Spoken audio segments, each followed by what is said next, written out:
그 외에도 그는 다른 말도 많이 했는데 이것은 그가 허영심이 강하다든지 사람들이 자기 이야기를 들어주는 것을 좋아해서 그런 것은 결코 아닌 것 같았단다. 그리고 또 그런 건 그다지 단점도 아니지 않니? 물론 난 잘 이해하지 못했다만 두냐는 그가 교육을 많이 받지는 못했어도 똑똑하고 착한 사람인 것 같다고 하더구나. 너도 내 누이의 성격을 알지? 그 애는 강인하고 사려 깊고 인내심이 강하고 관대한 아이잖니? 비록 그의 성격이 불같기는 하지만 말이다. 내가 그 성질을 잘 알지. 물론 그의 편에서나 그 사람 편에서도 아직 특별한 애정이라고는 없다.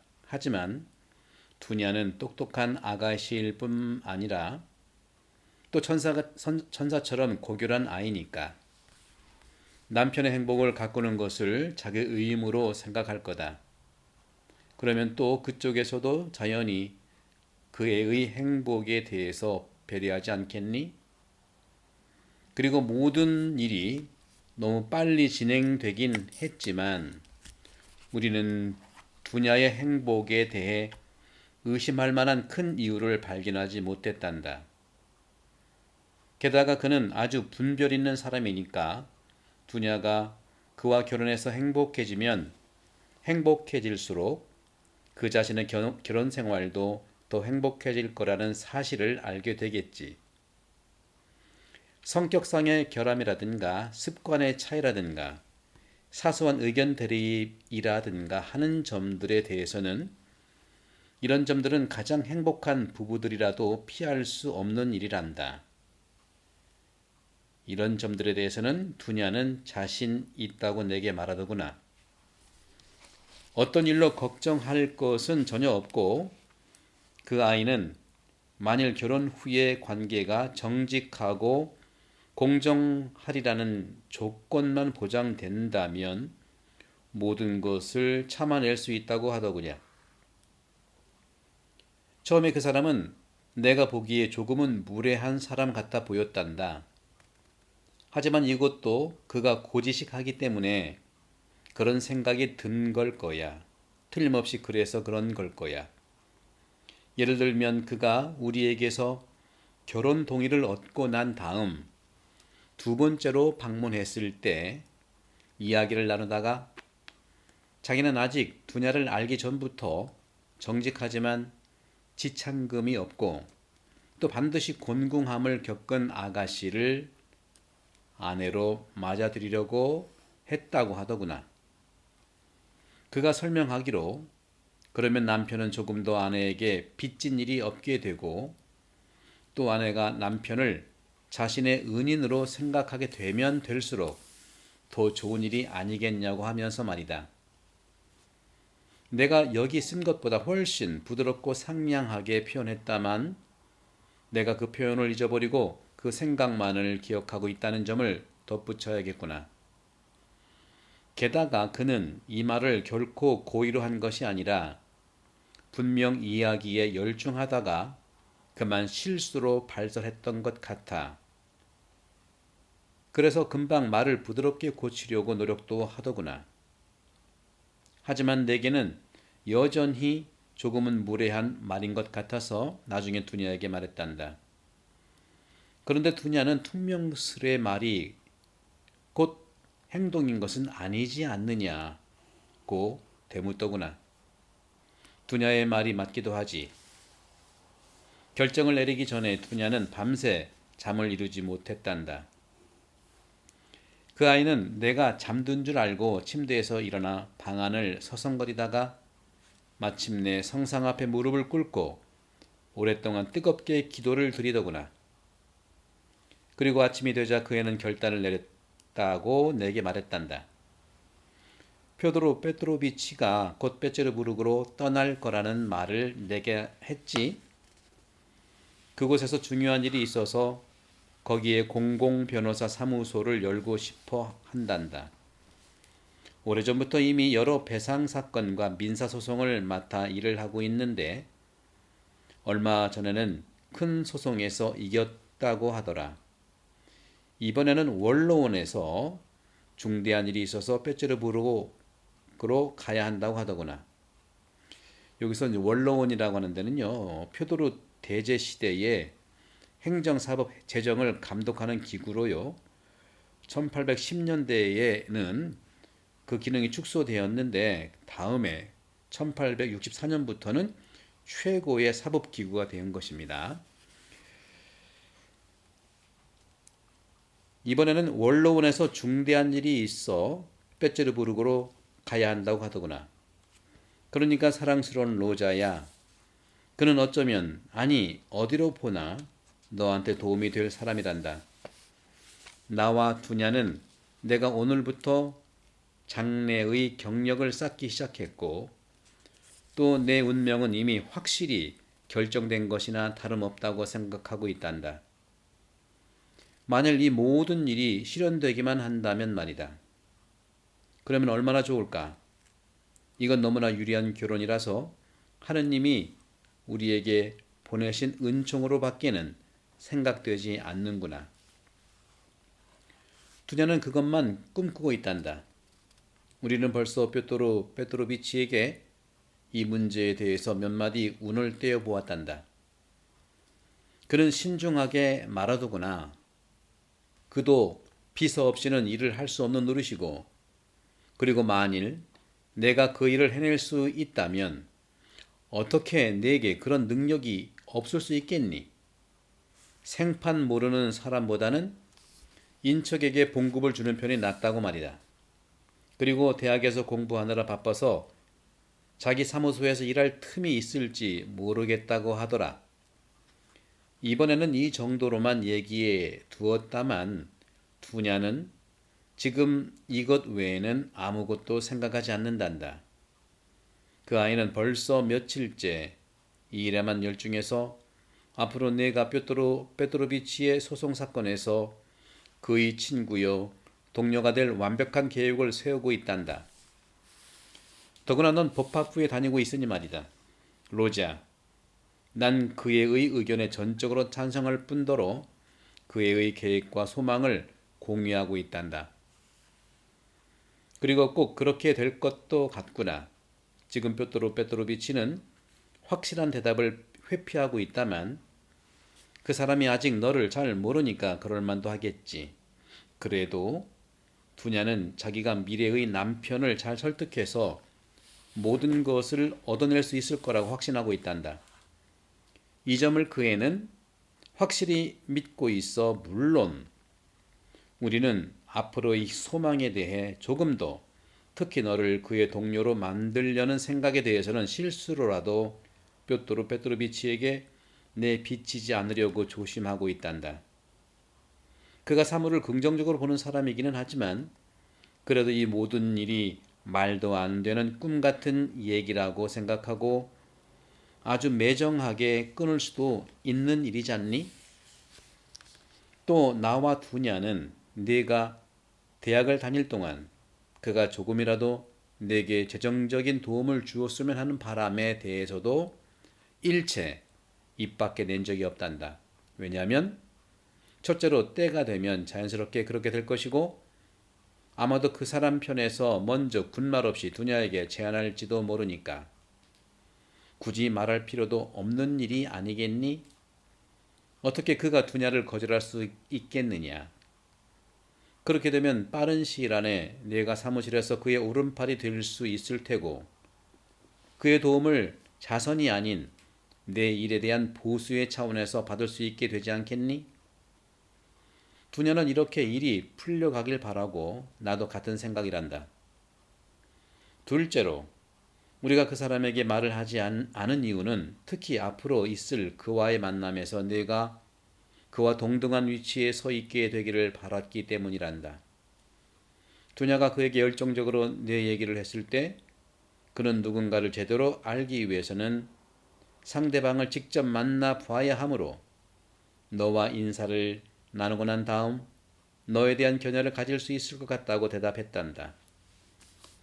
너무나 소중한 로자, 내 생각에 이건 결코 페트로비치와 상관이 있는 일이 아니라 내 개인적인 어쩌면 늙은이의 변덕 때문일 수도 있단다. 난 어쩌면 그 애들이 결혼한 후 따로 살 수 있다면 지금처럼 그 애들과 함께 살지 않고 따로 사는 편이 더 나을 것 같구나.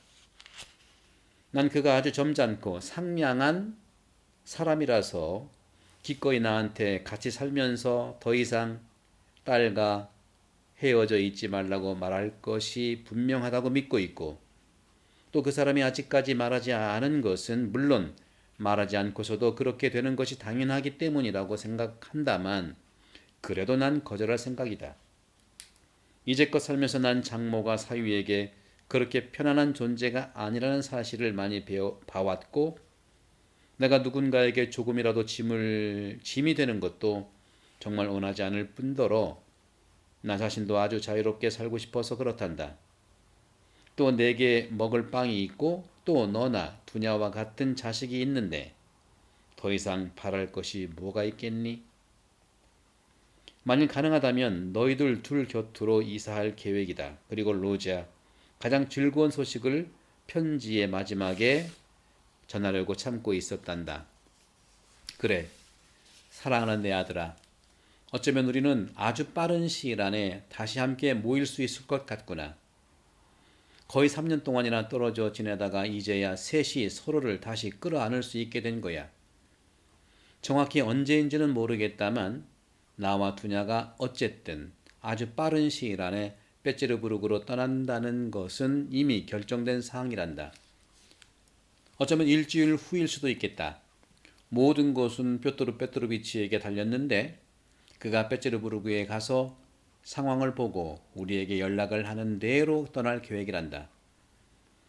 그는 여러 가지 이유로 가능하면 결혼식을 빨리 치르고 싶어 하는데 할 수만 있다면 이번에 육식 기간, 여기서는 이제 뭐 육식 기간이라 했는데 뭐 번역이 종교적이지 않습니다. 러시아 종교에서 연간의 금육기간으로 사순절을 얘기합니다. 사순절, 사순절 기간을 얘기하는데 좀 복잡합니다. 그러니까 그 금육기간을 제외한 기간을 말하고 있고, 여러 가지 이제 금육기간이라고 하는 것은 부활 7주 전야 시작해서 부활 주간까지 있고, 사도들의 금육은 성령 강림 8일 후 월요일에 시작해서 성 베드로 바오로 축일 전야인 6월 28일까지고요. 성모 승천 금육은 8월 15일 전 2주간이고요. 여기서 육식기간이라고 하는 것은 금육기관을 제외한 기관을 의미합니다.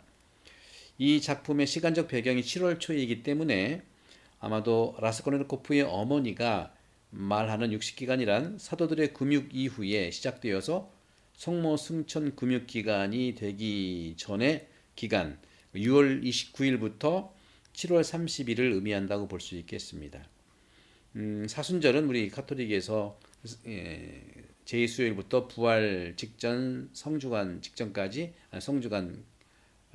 부활절 직전까지 40일을 얘기하는데 이거는 육식기간은 바로 좀 길죠.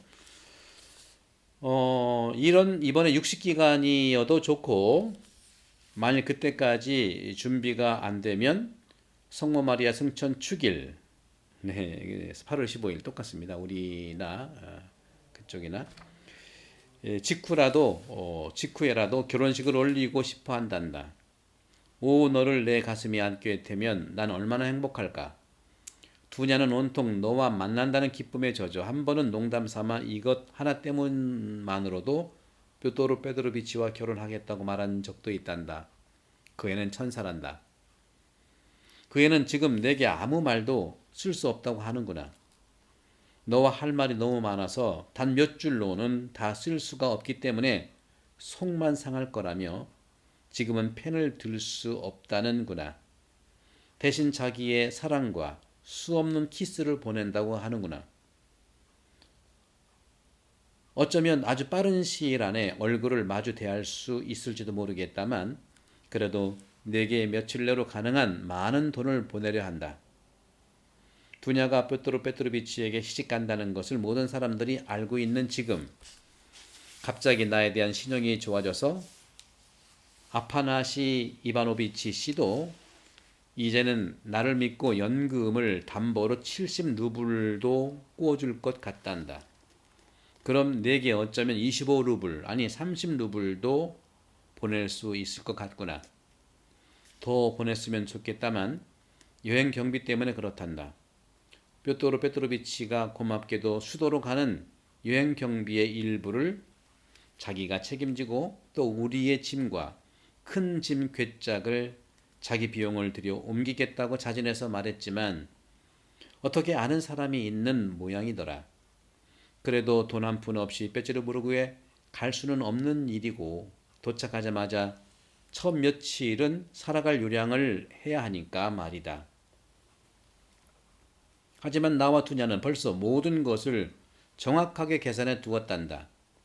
여행 경비는 얼마 들지 않겠더구나. 우리 마을에서 철도역까지는 90베르스타밖에 안 되고 우리는 벌써 만일의 경우에 대비해서 잘 아는 마차 가진 농부와 합의를 해 두었으니까 말이다. 거기서부터는 3등 기차를 타고 느긋하게 갈 생각이다. 그러니까 어쩌면 내게 25불이 아니라 아마 30루블도 보낼 수 있을 것 같구나. 자, 이제 다 적은 것 같다. 2장의 종이를 다 채워서 써서 더 이상 자리가 없구나. 이게 우리 사연의 전부란다. 사건들이 얼마나 많이 쌓였던지 이제 너무나 소중한 로자, 곧 만날 때까지 어머니의 사랑으로 너를 축복한다. 내 누이 두냐를 사랑하거라 로자. 그 애가 너를 사랑하듯이 너도 그 애를 사랑하렴.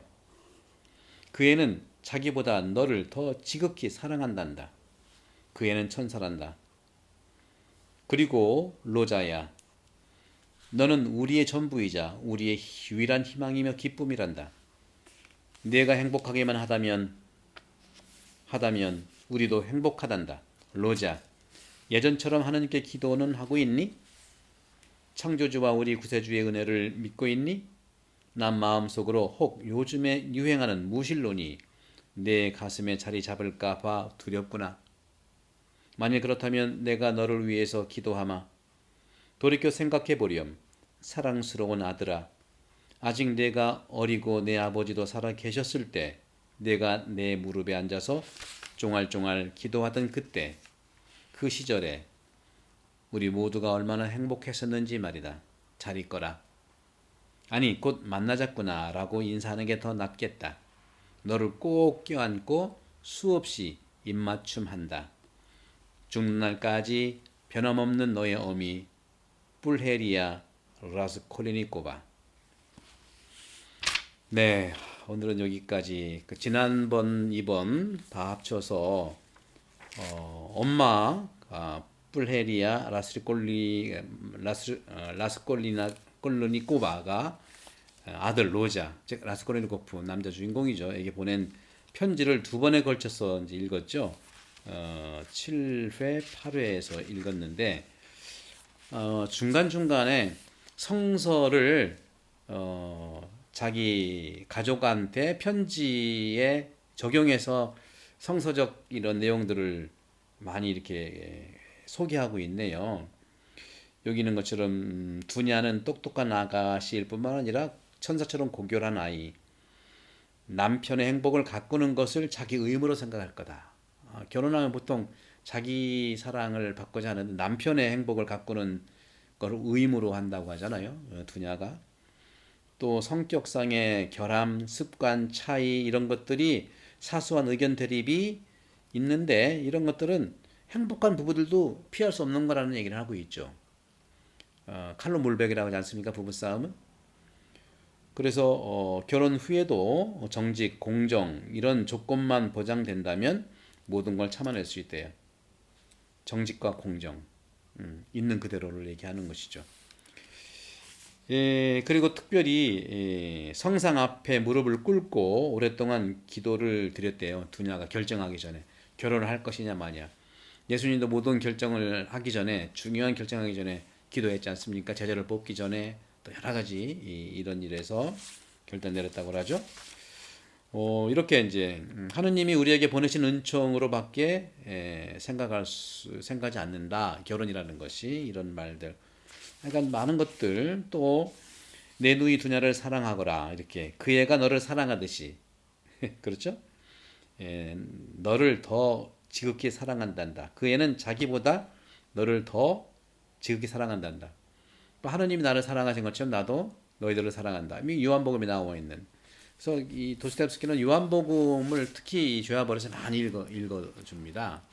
그런 점들을 좀 볼 수가 있죠. 자, 오늘은 이 정도까지 하고 다음 시간에 또 뵙겠습니다. 성부와 성자와 성결의 이름으로 간복합니다. 감사합니다.